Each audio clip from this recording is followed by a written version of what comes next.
Hi friends, இன்றைக்கி நம்ம முனிஸ் பொடிக்கில் பார்க்கக்கூடிய சாரீ நான் கட்டியிருக்க எந்த சாரீ தாங்க. செம கிராண்ட் லுக்கோட இருக்குது.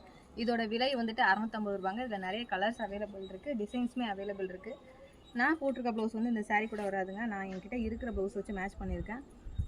நான் வேறு மாடல் கட்டியிருக்கேன். இதில் வந்து வேறு டிசைன் வருது. சாரீ இந்த மாதிரி தாங்க இருக்குது. ஒன் சைடு வந்து லாங் பார்டரும், அதர் சைடு வந்து ஸ்மால் பார்டரும் இருக்குது. இதோட ப்ளவுஸ் வந்துட்டு இந்த மாதிரி தாங்க வரும். செம சூப்பராக இருக்குது. இதில் நிறைய கலர்ஸ் அவைலபிள் இருக்குது. இதோட பல்லுமே இந்த மாதிரி தான் வரும். உங்களுக்கு எந்த சாரீ பிடிச்சிருக்கோ ஸ்க்ரீன்ஷாட் எடுத்து வாட்ஸ்அப் பண்ணுங்கள். இது ரொம்ப லைட் வெயிட்டுங்க, உங்களுக்கு பார்த்தாலே தெரியும், கட்டியிருக்க ஃபீலே இருக்காது. இதில் உங்களுக்கு எந்த கலர் பிடிச்சிருக்கோ ஸ்க்ரீன்ஷாட் எடுத்து வாட்ஸ்அப் பண்ணுங்கள். இதோட விலை ஜஸ்ட் 650 ரூபா மட்டும்தாங்க. உங்களுக்கு பிடிச்ச சாரியை ஸ்க்ரீன்ஷாட் எடுத்து வாட்ஸ்அப் பண்ணுங்கள். வாட்ஸ்அப் நம்பர் ஸ்க்ரீனில் கொடுத்துருக்கேன். உங்களுக்கு பிடிச்ச சாரியை ஸ்க்ரீன்ஷாட் எடுத்து சென்ட் பண்ணுங்கள். ஹாய்ன்னு மட்டும் மெசேஜ் போட்டிங்கன்னா எங்களுக்கு தெரியாதுங்க. உங்களுக்கு பிடிச்ச சாரியை ஸ்க்ரீன்ஷாட் எடுத்து சென்ட் பண்ணுங்கள். அப்போது நாங்கள் அந்த சாரீ அவைலபிள் இருக்கா இல்லையான்றதை செக் பண்ணி சொல்லுவோம்.